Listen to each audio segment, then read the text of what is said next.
1857 का भारत चारों ओर अंग्रेजों का आतंक था। देश गुलामी की जंजीरों में जकड़ा हुआ था। ऐसे में एक रानी ने इतिहास के पन्नों पर साहस, दर्द और देश प्रेम से भरी अमिट कहानी लिखी। रानी लक्ष्मीबाई। वाराणसी 1828 मणिकर्णिका का जन्म हुआ, जिन्हें घर में सब मनु बुलाते थे। छोटी उम्र में ही उनकी मां का देहांत हो गया। पिता मोरोपंत तांबे ने मनु को घुड़सवारी, तलवारबाजी और राजनीति की शिक्षा दी। मनु लड़कपन से ही असाधारण थी। वह मैदान में लड़कों के साथ तलवार चलाती, घोड़े दौड़ाती और मन में देशभक्ति की चिंगारी लिए रहती। जब मनु की मात्र 14 साल की उम्र थी, उनकी शादी झांसी के राजा गंगाधर राव से हुई। अब वह लक्ष्मीबाई बन चुकी थी। रानी लक्ष्मीबाई अपनी प्रजा के दुख दर्द, सेवा और सुरक्षा के लिए समर्पित थीं। दुर्भाग्य से कुछ वर्षों बाद राजा का निधन हो गया। झांसी की बागडोर लक्ष्मीबाई के हाथ में आ गई। अपनी संतान के असमय निधन के बाद उन्होंने दामोदर राव को गोद लिया और वहीं झांसी के उत्तराधिकारी घोषित किए गए। पर अंग्रेजों ने डॉक्ट्रिन ऑफ लैप्स नीति के तहत झांसी हड़पने की चाल चली। रानी लक्ष्मीबाई ने साफ शब्दों में ऐलान किया, मैं अपनी झांसी नहीं दूंगी। अंग्रेजों के इरादे देखकर रानी ने सैनिकों को संगठित करना शुरू किया, किले को मजबूत करवाया और झांसी की महिलाओं को भी युद्ध में प्रशिक्षित किया। उनके साथ झलकारी बाई जैसी नारी वीरांगना भी थी। अंग्रेज सेना ने झांसी किले को घेर लिया।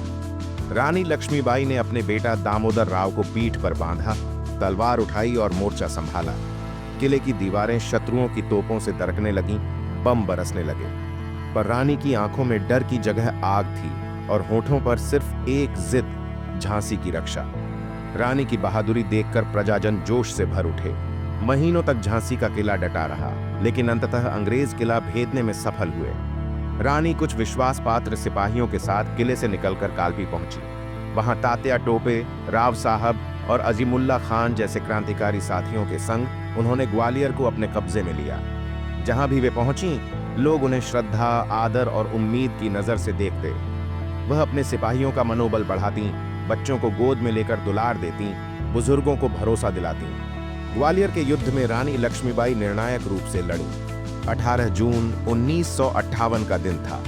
धूप में तपती धरती, युद्ध का कोहराम। रानी के घोड़े की टापें शत्रु के बीच गूंज रही थी।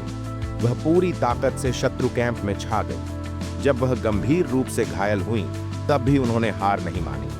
वे आखिरी सांस तक लड़ी। कहा जाता है, उनकी आंखों में आंसू नहीं, बल्कि देश के लिए आग, दर्द और जज्बा था।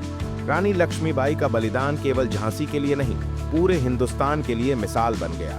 उन्होंने अपने हौसले से महिलाओं, युवाओं और बुजुर्गों सभी को संघर्ष की आवाज दी। उनका नाम आज भी असली बहादुरी, स्वाभिमान और देशभक्ति का प्रतीक है।